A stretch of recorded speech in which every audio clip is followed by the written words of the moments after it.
आज का हमारा टॉपिक है गॉस के प्रमेय के अनुप्रयोग में तीसरा पॉइंट है एक समान आवेशित गोलीय कवच या खोल के कारण विद्युत क्षेत्र की तीव्रता। ठीक है ना। अभी तक हम लोगों ने गॉस के प्रमेय में एक अनंत लंबाई का तार लिया है, उसको सॉल्व कर चुके हैं। ठीक है ना। एक समतल चादर लिए हैं, एक समान रूप से आवेशित समतल चादर, ठीक है ना, ले चुके हैं।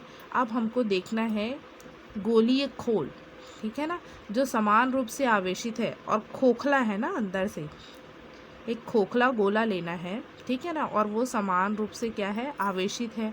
तो जो भी टॉपिक है उसके अकॉर्डिंग हम डायग्राम बना लेंगे, ठीक है ना। तो एक समान आवेशित गोलीय कवच या खोल के कारण विद्युत क्षेत्र की तीव्रता। तो सबसे पहले हमारा काम रहेगा गोलीय खोल बनाना और उसको समान रूप से आवेशित कर देना। ठीक है। तो मैंने यहाँ एक गोलीय खोल बनाया है जिसकी त्रिज्या मैंने कैपिटल आर ली है, ठीक है ना, और वो समान रूप से धनावेश से आवेशित है। अब जो हम लोगों ने डायग्राम बनाया है उसके बारे में लिख लेते हैं। ठीक है।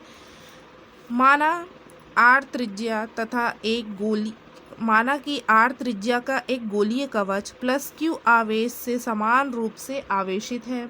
ठीक है। इसके कारण किसी बिंदु पर विद्युत क्षेत्र की तीव्रता ज्ञात करनी है। तो कैसे ज्ञात करेंगे? तो गोले के सापेक्ष उस बिंदु की स्थिति पर निर्भर करेगी। ठीक है ना। ये गोलीय खोल ले लिए जिसकी त्रिज्या क्या है, कैपिटल आर है, वो प्लस क्यू आवेश से समान रूप से आवेशित है। अब जिस बिंदु पर हमको तीव्रता ज्ञात करनी है, ये बिंदु पी है, वो गोलीय कवच के बाहर है, उस गोलीय कवच के पृष्ठ पर है कि उस गोलीय कवच के अंदर स्थित है। इन तीनों स्थितियों पर हमको देखना है। ठीक है ना। जब बिंदु पी गोलीय कवच या खोल के बाहर है, जब बिंदु पी गोलीय कवच के पृष्ठ पर है, और तीसरा पॉइंट जब बिंदु पी जो है गोलीय कवच के अंदर स्थित है। तो इन तीनों स्थितियों में हम विद्युत क्षेत्र की तीव्रता निकालना देखेंगे। ठीक है। तो पहला हमारा पॉइंट है जब बिंदु पी गोलीय खोल या कवच के बाहर है। ठीक है। तो एक गोलीय कवच बना लेते हैं जिसकी त्रिज्या हमने क्या लिया था, कैपिटल आर, जो प्लस क्यू आवेश से समान रूप से आवेशित है। अब इस बिंदु P को हम गोलीय कवच के बाहर लेंगे। तो मैं क्या कर रही हूँ, इस बिंदु P को यहाँ ले रही हूँ। ठीक है। ये हमारा केंद्र हो गया, और केंद्र से मान लो इसकी दूरी कितनी है, इस बिंदु P की स्मॉल आर है। ठीक है ना।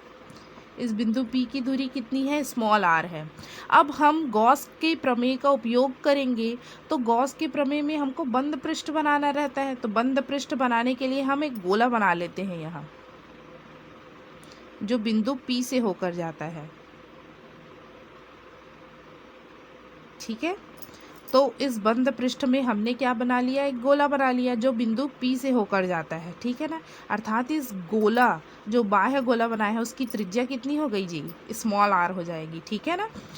तो जो हम लोगों ने यहाँ काम किया है उसको लिख लेते हैं फिर से पुनः। तो माना गोलीय कवच के केंद्र O से R दूरी पर बाहर एक बिंदु P है जिस पर विद्युत क्षेत्र की तीव्रता ज्ञात करनी है। ठीक है। O केंद्र तथा R त्रिज्या का एक दूसरा गोला खींचते हैं। ठीक है, जो बिंदु P से होकर जाता है। इस गोले का बंद पृष्ठ गॉसीय पृष्ठ की तरह व्यवहार करता है। ठीक है ना। ये बंद पृष्ठ किस पृष्ठ की तरह, गॉसीय पृष्ठ की तरह व्यवहार करेगा। अब इस बाह्य गोले से गुजरने वाला हमको विद्युत फ्लक्स ज्ञात करना है। गॉस के प्रमेय में विद्युत फ्लक्स ही ज्ञात करते हैं। ठीक है ना। तो हम क्या लेंगे, इस गोले में अल्प पृष्ठ ले लेंगे, या अवयवी पृष्ठ भी कहते हैं इसको, नाम देंगे हम ds। हम लोग पढ़ चुके हैं। तो ds क्या होगा, ये पृष्ठ देख रहे हैं। तो पृष्ठ के हमेशा जो क्षेत्रफल सदिश होता है वो हमेशा लंबवत बाहर की ओर होता है, उसकी दिशा। तो इस क्षेत्रफल सदिश की दिशा क्या हो गई, बाहर की ओर हो गई। अब देखते हैं यहाँ क्या, कौन सा आवेश है, धन आवेश है। हम जानते हैं कि धन आवेश में यदि हम विद्युत बल रेखाएं खींचते हैं तो वो क्या होती है, बाहर की ओर होती है। ठीक है ना। विद्युत बल रेखाएं कैसी होती है, धनावेश में बाहर की ओर होती है। तो यहाँ भी प्लस आवेश है उसके कारण विद्युत बल रेखाएं क्या होंगी, बाहर की ओर होगी। मतलब विद्युत क्षेत्र की दिशा, विद्युत बल रेखाएं विद्युत क्षेत्र की दिशा को प्रदर्शित करती है, तो विद्युत बल रेखा की दिशा क्या होगी, बाहर की ओर।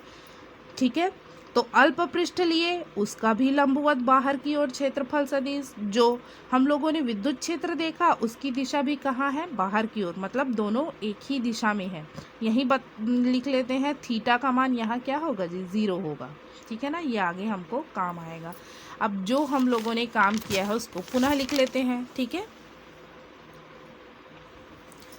अतः बाह्य गोले के पृष्ठ के प्रत्येक बिंदु पर, ठीक है ना, एक बाह्य गोला है, पृष्ठ के प्रत्येक बिंदु पर विद्युत क्षेत्र की तीव्रता एक समान बाहर की ओर होगी। देखे हैं हम लोग, बाहर की ओर थी।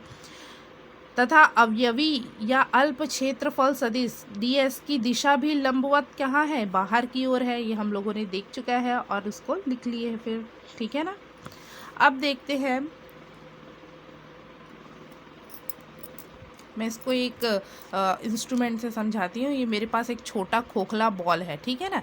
इसमें मैंने क्या ले लिया है, एक अल्प पृष्ठ, ये काला वाला जो हिस्सा है उसको अल्प पृष्ठ ले लेते हैं, ये ds है, ठीक है ना। तो क्षेत्रफल सदिश क्या होता है, लंबवत बाहर की ओर होता है। ठीक है ना, ये क्षेत्रफल सदिश की दिशा क्या होगी, लंबवत बाहर की ओर। और ये plus Q plus Q plus Q पूरा आवेश से आवेशित है, तो इसमें भी विद्युत क्षेत्र की दिशा क्या होगी, बाहर की ओर होगी। ठीक है, इसलिए दोनों की दिशा समान है। ठीक है, अतः बाह्य गोले के बंद पृष्ठ से गुजरने वाला संपूर्ण विद्युत फ्लक्स फाई ई। ठीक है, यहाँ हम अल्प पृष्ठ लिए हैं इसलिए समाकलन वाले फॉर्मूला का उपयोग करेंगे। पहले अल्प पृष्ठ, संपूर्ण पृष्ठ का निकालना है तो क्या कर देते थे, समाकलन। ठीक है, तो E D S cos theta होता है। ठीक है ना, तो phi E is equal to E D S cos 0 degree, दोनों के बीच का मान। तो फाई ई का मान आ जाएगा हमारे पास ई डी एस। ठीक है ना, phi E is equal to E बाहर आ जाएगा, समाकलन किसका होगा, डी एस का। ठीक है ना, डी एस जो है वो बाह्य गोले के, जो बाह्य हमने गोला बनाया था डैश डैश करके, जिसकी त्रिज्या क्या थी, स्मॉल आर थी, उसका अल्प क्षेत्रफल है। संपूर्ण क्षेत्रफल कितना होगा, तो गोले का संपूर्ण क्षेत्रफल क्या होता है, ds बराबर गोले का पृष्ठीय क्षेत्रफल।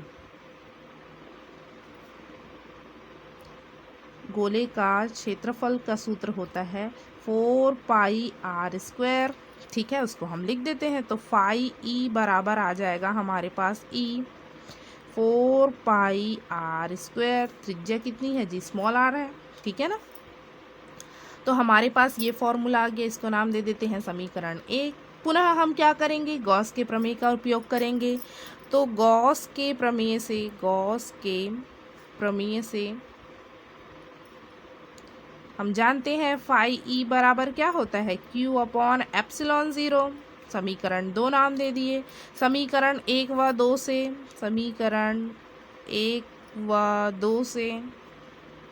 ठीक है, लेफ्ट हैंड साइड इक्वल है तो राइट हैंड साइड भी इक्वल कर देते हैं।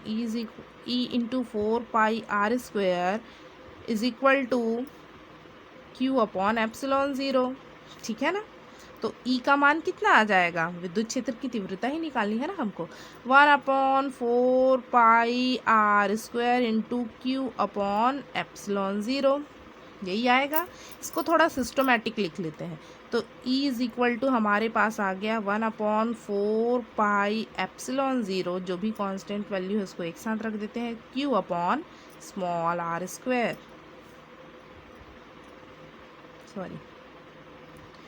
1/4 pi epsilon 0 into Q upon R square.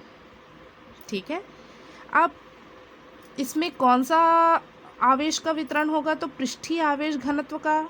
तो पृष्ठीय आवेश घनत्व यदि सिग्मा है, घनत्व सिग्मा बराबर क्या होता है, आवेश बटे क्षेत्रफल, पृष्ठीय आ गया मतलब क्षेत्रफल। ठीक है, और Q अपॉन एरिया कितना है जी गोले का, 4 पाई आर स्क्वायर।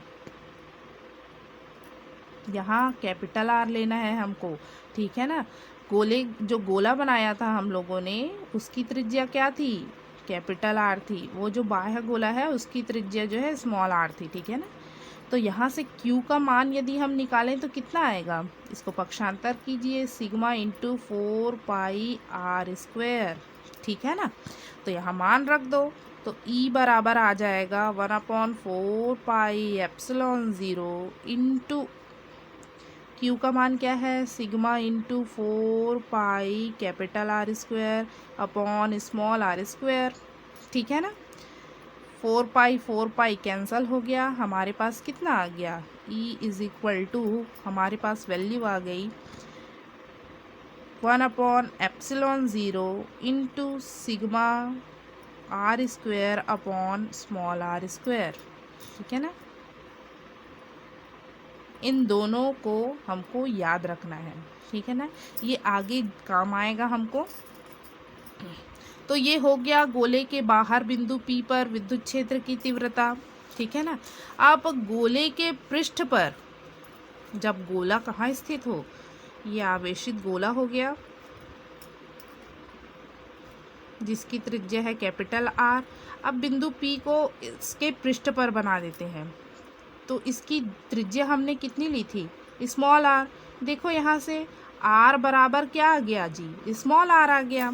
तो यहाँ जो भी सूत्र निकाला है हम लोगों ने, उसमें r बराबर स्मॉल r लिख देंगे, ठीक है ना। हमारे पास E का सूत्र आया था 1/4πε0 into Q upon small R²। अब हम जान गए कि यहाँ देखो स्मॉल r बराबर है कैपिटल R के, तो E बराबर हमारे पास सूत्र आ जाएगा 1/4πε0 Q अपॉन कैपिटल R²। बस इतना ही काम करना है हमको, ठीक है ना। सूत्र तो हम पहले से ही निकाल चुके हैं, ठीक है। R की जगह बस R रख देना है। एक और फॉर्मूला हम लोगों ने निकाला था, E बराबर 1/ε0 into sigma R² upon R², ठीक है ना। स्मॉल r क्या हो गया है, capital R, 1/ε0 into sigma capital R²। Small r की जगह क्या लिख सकते हैं, कैपिटल R²। दोनों कैंसल आउट हो गया, तो E बराबर कितना आ गया, सिग्मा अपॉन ε0। ये अभिष्ट सूत्र है, ठीक है ना। समझ में आया। जो भी फॉर्मूला हम लोगों ने निकाला था जब बिंदु P बाहर था, उसी में हम लोगों ने R का वैल्यू बस पुट करना है हमको, ठीक है, जब गोलीय कवच केवल पृष्ठ पर हो, ठीक है। अब देखते हैं नेक्स्ट स्थिति, जब बिंदु P गोलीय कवच या खोल के अंदर स्थित हो, ठीक है ना। ये हमारा R त्रिज्या का एक समान रूप से आवेशित गोला हो गया। अब बिंदु P जो है